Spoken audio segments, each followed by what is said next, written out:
Hi guys, it's Jamie from the Hedberg Public Library in Janesville with today's Library Short.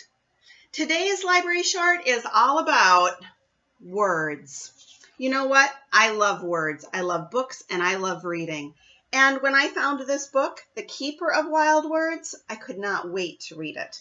This book was written by Brooke Smith and it's available both on Hoopla and at some of our libraries so that you can check it out and read it for yourself. This book is all about a little girl who happens to be named Brooke and her grandma who she calls Mimi. Now, you know what? Brooke goes to visit Grandma and finds out that Grandma has a problem. I'm afraid some of my favorite words are disappearing. Some of the wild words that I've known and loved my whole life, says Mimi. How do words disappear? Brooke wondered. Words disappear if we don't share them when we talk, if we don't write them in our stories, and if we don't read them in our books. If we don't use words, they can be forgotten. And if they're forgotten, they disappear. I need someone to keep them safe, she continued. To help remember, I need you to be my keeper, the keeper of wild words. This is such an interesting book. And Brooke does become her grandma's keeper of wild words. They come up with a whole entire list of wonderful natural words that they want to make sure that they always remember and use in their stories. And it made me start thinking, are we the keepers of wild words? How do we make sure that words that we love don't disappear? Well, one way that I've done that is I do like to write books and I love to use words in my books that I want to make sure that everybody gets to hear and say. But I was thinking another way we could do it is to create our own place to keep our wild words or our favorite and interesting words. I just took a regular bag. I wrote on there Jamie's favorite and interesting words. And then I found lots of little pieces of paper and I started keeping track of some of my favorite words. Here, let's see what I found. Oh, I found some interesting words. Here's one that I really like. Hootenanny. A hootenanny is kind of like a party with music and dancing. I would love to go to a hootenanny, but I love saying the word even more. Ah, this is also one of my favorite words. Hullabaloo. A hullabaloo is kind of chaotic. It's kind of crazy. It's wild. Probably could happen at a hootenanny, a hullabaloo. Oh. Discombobulated. That means confused. If you've ever gone to the Mitchell International Airport, you may find that there's an area called the recombobulation area, where after you had to take all of your stuff out to get through security, you can move to the side because you're discombobulated, and then you can recombobulate yourself. It's a very good area. But then there were a few other words that I thought about that are natural words. They're wild words that I used in one of my books. One of the words, the tempest, which is a very windy storm. The word jubilation, which I have always loved and I wanted to use in a story. It means celebration. And this one was hard to fit. Chrysanthemum. It's a type of flower.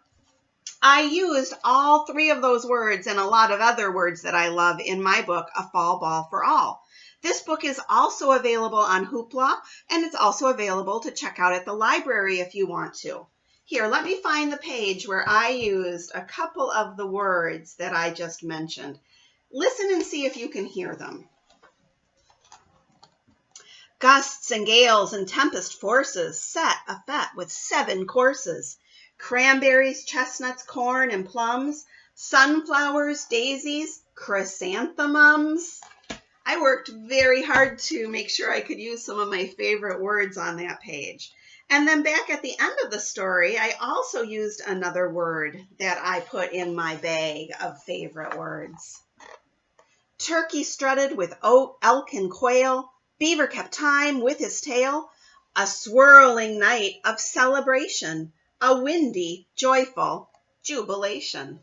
So you see, I also think we should write stories with our favorite words, and I hope that maybe you'll sit down and write some wonderful stories with some of your favorite words.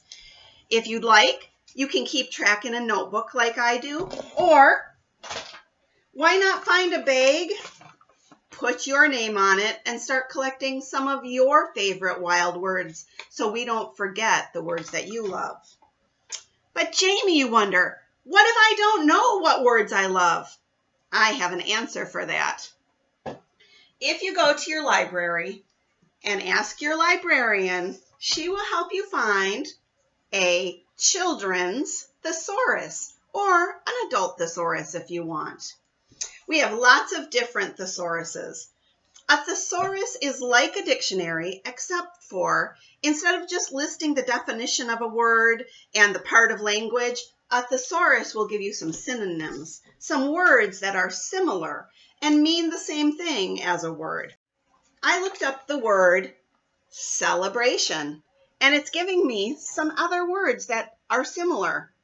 Festival, gala, festivity, party, revelry.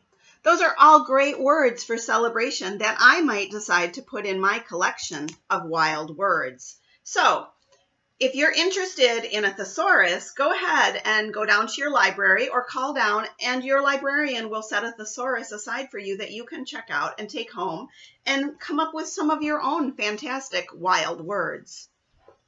Now oh guys, hi.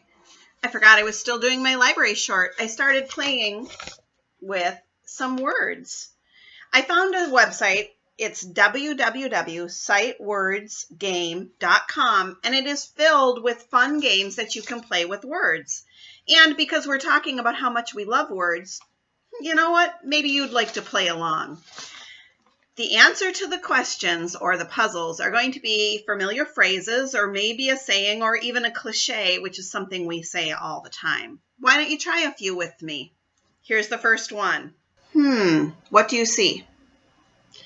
I see the word wear, W-E-A-R, and I see the word long, L-O-N-G. Where is on top of long? Any ideas what this puzzle could be? So where is over long? Long is under where. Do you think we figured that one out? The word long is underwear. Long, underwear. It's almost time for us to put on our long underwear, so it's good that we figured that one out. All right, good job. Now that you kind of see how they work, let's try a couple more. Oh, this one is interesting because, look, it's shaped in a different way, so I think that's probably significant. It's shaped like, that's right, it's shaped like a triangle. And let's see, the word is B-E-R-M-U-D-A, Bermuda. Any thoughts? Oh, if you're a mystery buff or you like interesting books about unsolved things, you might be familiar with the Bermuda Triangle. I think that that's the answer to this word puzzle. Bermuda shaped like a triangle, the Bermuda Triangle. If you go to the library and ask your librarian, I'm guessing they can help you find some really great books about the Bermuda Triangle. Let's try one more, okay? Oh, I like this one. I'm going to put this one up for you. It has 3 words, right? It has the word lines, L-I-N-E-S. It has the word reading, R-E-A-D-I-N-G. And then it has the word lines again, L-I-N-E-S. Lines, reading, lines. Can you think about what it possibly could be? The word reading is between the lines. I think you're right. It's reading between the lines, which means that you figure something out that isn't necessarily in the story, but it's something that we know because we read between the lines. Good job, you guys. So the website I told you about earlier, www.sitewordsgame.com, is filled with lots of these wordplay puzzles. So if you're interested in doing more, definitely go to that website. Guys, thank you so much for joining me for today's library short. And I want to leave you, the collectors of wild words, with a quote from Mark Twain, one of America's greatest writers. Twain said, "The difference between the right word and the almost right word is really a large matter. It is the difference between the lightning and the lightning bug." So, my wild word collectors, get busy, collect those words, write your stories, and make sure that everyone knows all of the wonderful, wild, and interesting words that we all love so that they don't disappear. Bye, guys.